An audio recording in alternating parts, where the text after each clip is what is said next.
videos. I took a bit of a break, had a bit of a moment, had a bit of a time. Things are a little bit more back on track anyway, so I decided I'd come back and give you guys something to watch. I decided I kind of want to like just branch out and start doing like different kinds of videos, so I've decided I'm going to start doing more fashion, more book videos, and today I'm bringing you a book video. If you follow me on TikTok, you'll know that I've been obsessed with reading lately. I was always reading when I was little, so I decided to get back into it, and it has been a journey and a half with my books. But I'm gonna start off just recommending you guys my favorite comfort books, just talking you through books that will probably warm you all up inside and give you characters to love forever, and also characters to cry over. Let's be real, because it wouldn't be comfort books if it wasn't cryable material. So the first series I want to recommend is a series I actually just finished. The last book came out in 2020, and I think if you're part of the book community, you've probably read one or heard of these books, but that is an Ember in the Ashes series. I don't have the first book. I actually lent it to someone hoping they'll read it. Obviously this is the last book, Sky Beyond the Storm, and it is annotated to bits. I write in my books, I write all over my books. Sue me, I don't care. As you can tell from my spine, these are well loved books. They are just full of characters that are just so, they really just reach into your soul and like take something from you, and you take something from them, as you're sharing yourself. The books revolve all around three main characters principally.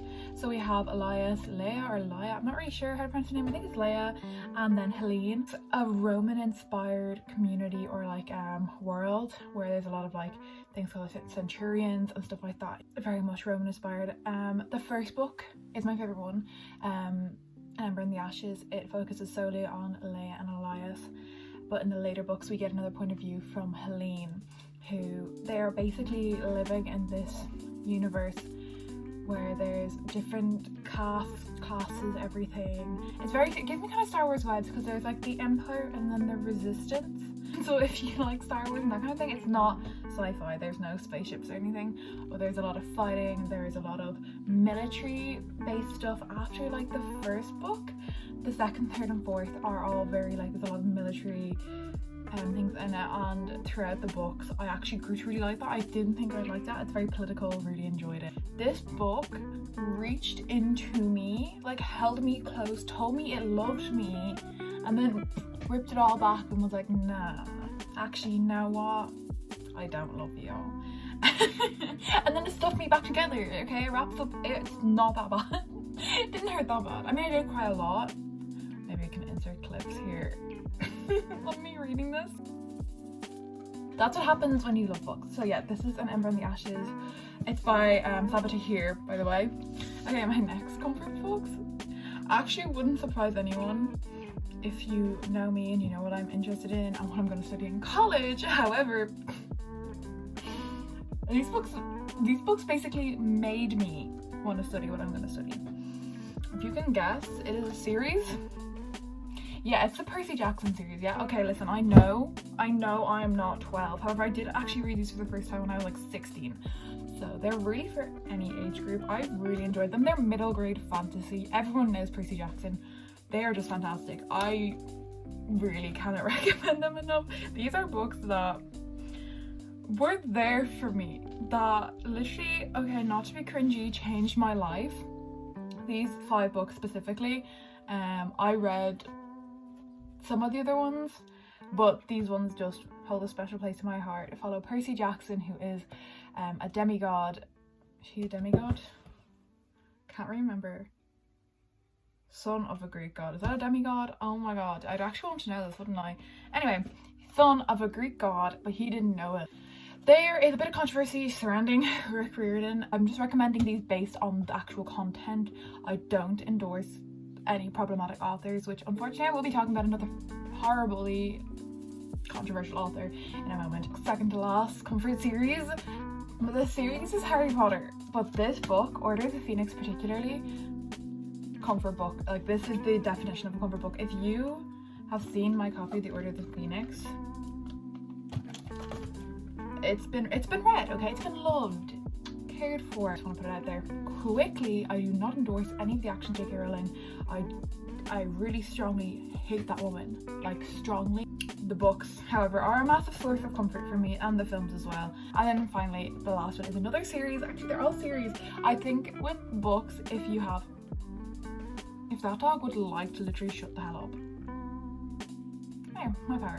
Anyway, I think with series you get to just delve into characters way more, and like the plot book is important and you care a lot about the plot, but you begin to just care about the characters way more, and that just, oof, I love it. I love it. This is my last series. It is The Raven Boys. There is a fourth book. It's actually the first book that's missing, but I also lent it out.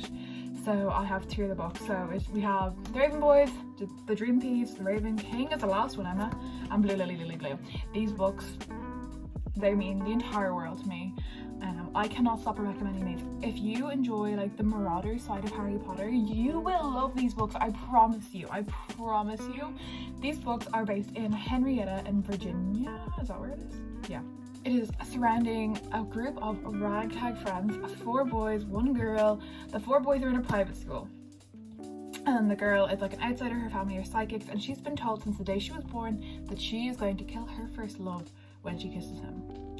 So that is the premise of the book. However, there's a lot more to it. It surrounds things to do with like energy lines, tarot cards, spiritualism. If you're into spiritualism as well, you'll probably love this. There's also been some problems with Maggie also, so I don't endorse any kind of actions on that behalf. But yeah, anyway, the series itself, wonderful. This is by Maggie Stiefvater, by the way. Ignore her. Ignore all the authors of these books, honestly, except for Saba Tahir, Unproblematic Queen. We have the main character Blue. We have Gansey, my favorite character of all, like literally all time. I love Gansey. We have Ronan Lynch, who's Irish. We have Noah Cernsey, who has a secret he's keeping, and if you know, you know. And then we have Adam Parrish, who is a character I heavily relate to. So if you like the Marauders, okay, let me compare it to that. We have James, we have Lily, we have Jilly. We have a love-hate relationship. We have like a bit of not enemies to lovers, but kind of. We have a gay relationship like Wolfstar, and we just have magic and everything and a bit of intrigue, you know. But they are all my comfort books. These are the books that literally warm me from the inside out. They just, I would go to war for these books, and I'm not being dramatic. These are the books I would take to Desert Island with me. Like, it's just, these books keep me sane. Thank you so much for watching. Comment down below your favorite comfort book. Let me know if you read any of these books, if you like any of these books. Let me know, and I will be back with more book content soon, I think. If you guys like this, please let me know. New kind of content, so